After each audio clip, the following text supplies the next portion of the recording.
This is going to be a shootout between 6 different glues to figure out which one can glue thin PLA 3D printed parts together. I decided the need to do this was because I have had horrible luck holding parts like these. This is cosplay armor for Halo Master Chief here, holding thin sections like this together. For example, these are the two opposite sides of the upper chest, and there's tiny little interface sections here, and they glue together like this here. So the issue is that most glues, when given a small interface area like this, they don't work very well, as evidenced by the 4 different times I've tried to glue these 2 parts together. And yes, I've prepped them, I have sanded them, I have made sure they're completely flat on either side, make sure they're sanded with coarse grit 120 grit sandpaper on a flat surface, make sure none of the residue afterward is present. And even after 4 tries, the first being Gorilla Glue Super Glue Gel, and the next 3 tries being different methods of applying the Gorilla Glue 5-minute epoxy, nothing seems to have worked, because this is what I have to show for it. So the point of this video is to see which of these different glues seems to work the best for what we're trying to do here, which is gluing thin PLA parts together. There have been videos on YouTube of parts that are much thicker. For example, like if you tried to glue something this way together, like the large sides like this. But I have not seen anything where you are trying to, in the end, glue thin parts like this together directly without using any sort of reinforcing on the seams on the outer side, because this will be end up being sanded and filled and make it look like the gap does not exist, or the seam doesn't exist rather. So that's what our goal is here. I've seen many suggestions online. I've talked with a bunch of people on the 405th Discord server, and nobody seems to have a consensus on which glue seems to work the best for this particular case. People print in different materials, PLA, ABS, PETG. Some people swear by superglue. Some people swear by JB Weld. But I've also thrown in a couple other things into the mix here just to see what happens. In order, we're going to start with the traditional superglues. I've got 2 of them here. We've got the typical, just standard Loctite superglue professional. It's just nothing special about it. It's standard cure time superglue. This stuff is a little bit quicker. It claims that it sets in 30 seconds and cures in 30 minutes. But after looking up the full data sheet online for this one, it claims it sets in 30 minutes on the package, but the data sheet actually says otherwise. It actually says about 2 hours for curing on this, 2 to 4 hours on this. And then after we're done with the super glues, we're going to move over to the 2-part epoxies. Both are by JB Weld. We have the Minute Weld, which is, according to the package here, its set time is 1 minute and then cure time is 1 hour. So sets super duper quickly. I'm actually going to be giving all of these a full 24-hour cure before doing the tests. So even though each of these might say 5-minute cure, 30-minute cure, whatever, after gluing these, I'm going to give all of these an equal 24 hours to fully set up. That seems to be well outside the range of each of these like proper setup times. Each of them like says, you know, up to 24 hours to cure. So I'm going to give them each a full 24 hours. So I'm going to be doing it at about midnight tomorrow night, because it is midnight on Thursday. Next, we have the standard JB Kwik Weld, which is like the more standard 2 tubes JB Weld epoxy here. This stuff should be setting up in 6 minutes and cures in 4 to 6 hours. And then we have the wild card ones here. So these ones are things that I have seen and I have heard okay things about, but I'm not sure will be exactly correct for this exact purpose. But we may be pleasantly surprised depending on what happens. E6000 is a rubberized kind of adhesive. It dries with a more rubber-like bendy kind of texture. It's really good for things like fabric, and the maker community seems to swear by this stuff. Walk into any makerspace across the country, and you're probably going to have at least 3 or 4 of these tubes somewhere around the shop, because it's just super common in that maker community. And then we have one that I was just walking down the aisle at Lowe's and decided, you know what, screw it. might as well try it. We have white flex glue, which we never know. One of these two might do it, but I'm betting more so on one of these two being the winner here, but we may be pleasantly surprised. We will see.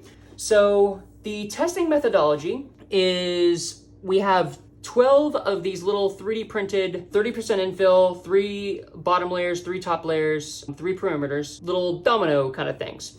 And the printed surface has been washed of any glue that held it to the print bed and then completely sanded to a roughed up finish for the glue to have the best chance of having any sort of bite and holding. So I'm giving it literally the best chance it can possibly have to actually work correctly. And then we're going to give them each their actual proper cure time to actually cure. And I'm going to mix any of the ones that require mixing. I'm going to mix them exactly according to the instructions.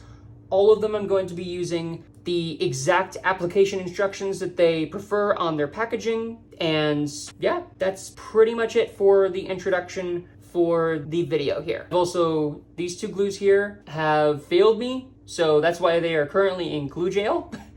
Because this one has failed once, this one has failed 3 different times. I have the evidence to show for it. So yeah, this has failed me 3 times. This has failed me a single time, and I didn't bother trying it again. But yeah, we're gonna try all of these with gluing them together and see where that brings us.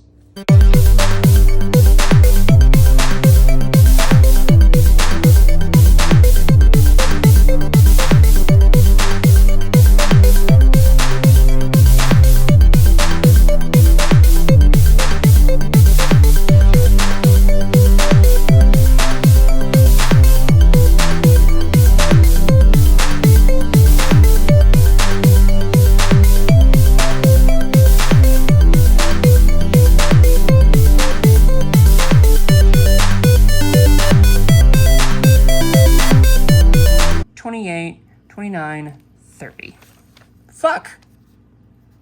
Well, that's not fun. I took it apart and it fell. That's not looking good for it.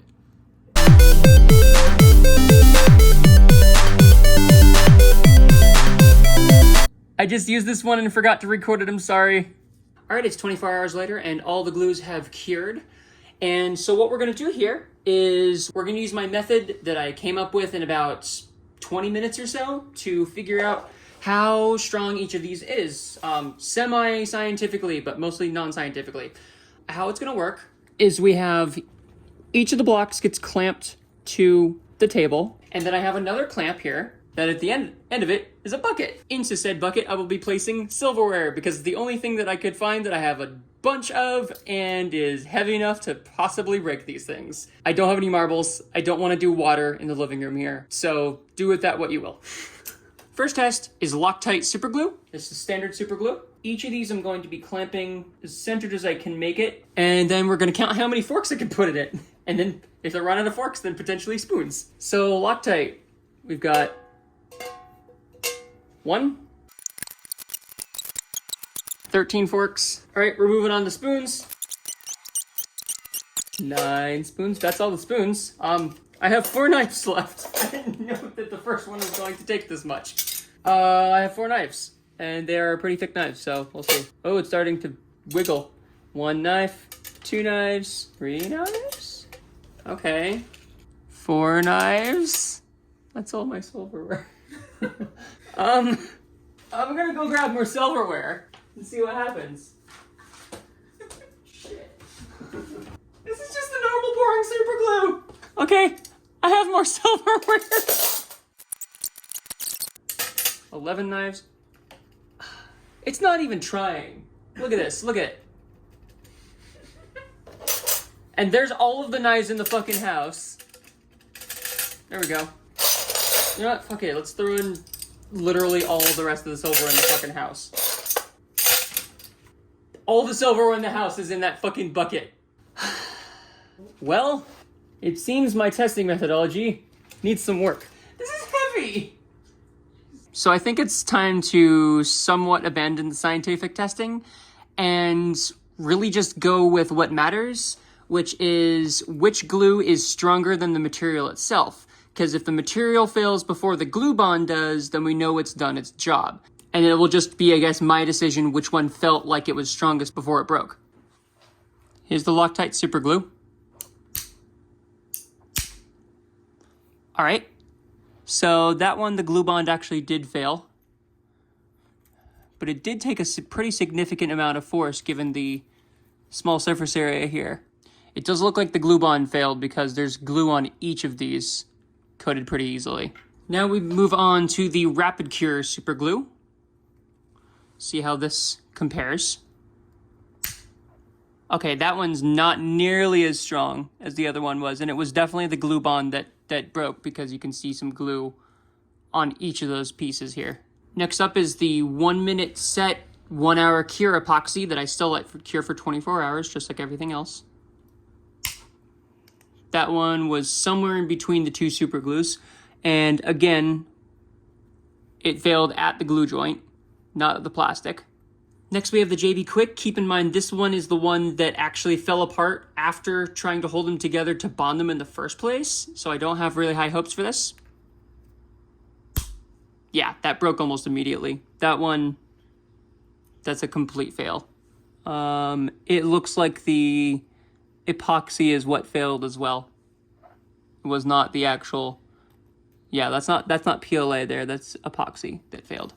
Now we have the E6000.